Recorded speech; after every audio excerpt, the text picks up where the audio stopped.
Hi guys ரொம்ப நாள் கழிச்சு திருப்பியும் குக்கிங் வீடியோ. அப்படி என்ன குக் பண்ண போறேன் அப்படின்னு பாத்தீங்கன்னா, யாருமே செய்ய மாட்டாங்கன்னு சொல்ல மாட்டேன், இது வரைக்கும் நானா செஞ்சதே இல்லை. ஸோ நான் வந்து அதை இப்போ நான் ட்ரை பண்ண போறேன். சிங்கிளா இருந்து ட்ரை பண்ண போறேன், யாரோட ஹெல்ப் இல்லாம ட்ரை பண்ண போறேன். அப்படி என்னதான் ட்ரை பண்ண போறேன் அப்படின்னா, எல்லடை. ஐ மீன் ஓட்டடைன்னு சொல்லுவோம் நாங்க, சில பேர் எல்லடைன்னு சொல்லுவாங்க. ஸோ நான் ஓட்டடை செய்ய போறேன். அதுதான் இந்த பாருங்க, பார்த்து சர்ப்ரைஸ் பண்ணுங்க. ஸோ அதுக்கு என்னென்ன தேவை, என்னென்ன பொருள் எல்லாம் தேவைன்றதை எடுத்து வச்சிருக்கேன். ஸோ இதெல்லாம் நம்ம ஃபர்ஸ்ட் அரைக்க போறோம். பூண்டு, பேர் மிளகு, சீரகம். அரைக்கிறதா அரைக்கலாம், இடிக்கிறதா தான் இடிக்கலாம், நம்ம இஷ்டம் தான். ஸோ நான் வந்து அரைக்க போறேன். நெக்ஸ்ட் பொட்டுக்கடலையும் நம்ம வந்து அரைச்சி அந்த மாவோட சேர்க்க போறோம். இதை தோலோட போட்டால் நல்லா இருக்கும். ஆனால் அதுவே நான் தோலோட போட மாட்டேன்னு தோல் உரிஞ்சு அதுவே வந்துடுச்சு. ஒன்று மட்டும் தோலோட, எனக்கு தோலோட போட்டால் தான் பிடிக்கும். நெக்ஸ்ட்டு, ஆனால் இது அரையுமா ரொம்ப கம்மியாக இருக்கே, சும்மாவே மிக்ஸி அரைக்காது. சரி பார்ப்போம். ஒரு சுத்து தான் போடணும், நான் ஹெவியாக போட்டேன். ஆகல. ஆனால் பூண்டு அப்படியே இருக்கே, பூண்டு நசுக்கிக்கலாம். லைட்டா ரிவர்ஸ் கியர் போடுவோம்.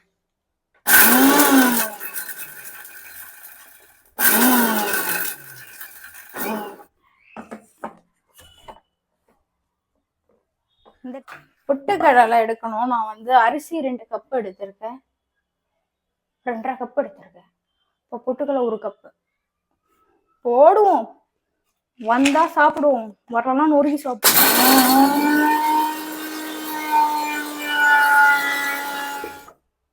வாவ். ஸோ நான் வந்து இந்த குண்டால தான் வந்து மாவு பிசைய போறேன். ஸோ அதில் வந்து நான் இதை ட்ரான்ஸ்ஃபர் பண்ணிக்கிறேன். அரிசி மாவு இதான் மெயின்.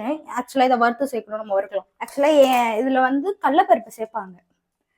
ஆனால் எங்கள் அம்மா என்ன சொன்னாங்கன்னா, கடலைப்பருப்பை விட இது நல்லா இருக்கும்னாங்க. இது பேர் உடச்சக்கடலை. ஆனால் வந்து என்கிட்ட இருக்க உடச்சக்கடலை வந்து இப்படி ஃபுல்லாக இருக்கு, தெரியுதா? ஃபுல்லாக இருக்கு. கடையில் போய் வாங்க முடியாது, ஏன்னா கன்னடத்தில் எனக்கு இது பேர் தெரியாது. அவன்கிட்ட சொல்லி புரிய வைக்க வாங்கத்தோட நான் வந்து இதை ஒரு ரிவர்ஸ் கியர் ஒன்று போட்டு எடுக்கலாம். ரொம்ப அரைஞ்சிட்டாங்க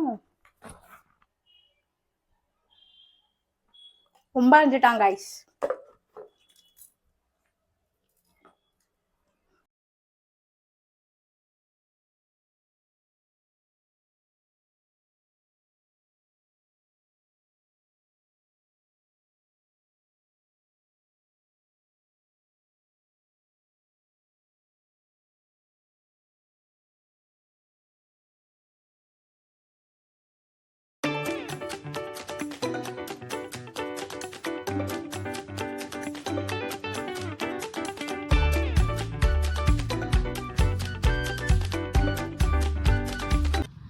ஆக்சுவலி இது கொஞ்சம் கஷ்டமான ப்ராசஸாக இருக்குது.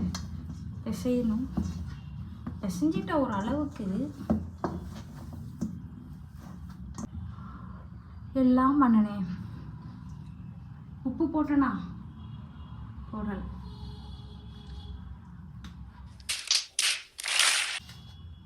சுவாகதான், நல்ல ஸ்மெல்லு வருது. வேர்க்குதுடா, டே கை வலிக்குதுடா. இப்போ வந்து நம்ம இதெல்லாம் குட்டி குட்டி ரவுண்டாக போடணும். இவ்வளோ பெரிய ரவுண்ட் வேணாம், இது மாதிரி இது ஃபுல்லாக ரவுண்ட் ஆக்கிட்டு வரேன். ஸோ இவ்வளோத்தையும் உருண்டை பிடிச்சி வச்சுட்டேன். ஒரு கவரில் ஆயில் தடவி இதை வச்சு ப்ரெஸ் பண்ண. Cover ready. ஆயிலும் ஊற்றியாச்சு.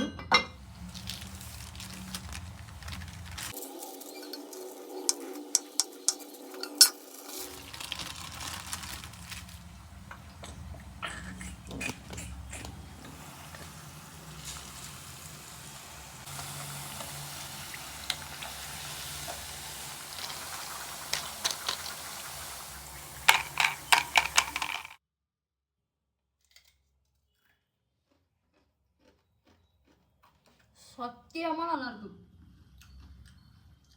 எதிர்பார்க்கல. எனக்கு கொஞ்சம் காரம் கம்மியாக இருக்குது. எனக்கு காரம் ரொம்ப பிடிக்கும். ஆனால் லைட்டாக காரம் கம்மியாக இருக்கும். ஆனால் இது அழுத்துறது கொஞ்சம் கஷ்டமாக இருக்கு. சுடுது. ரொம்ப ஈஸியாக தான் இருக்குது.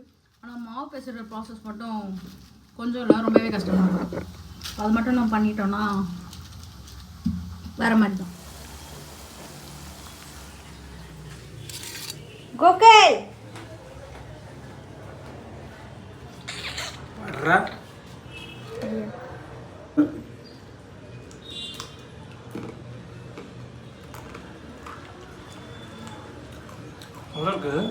நல்லா இருக்கு. வரட்டா மாமே.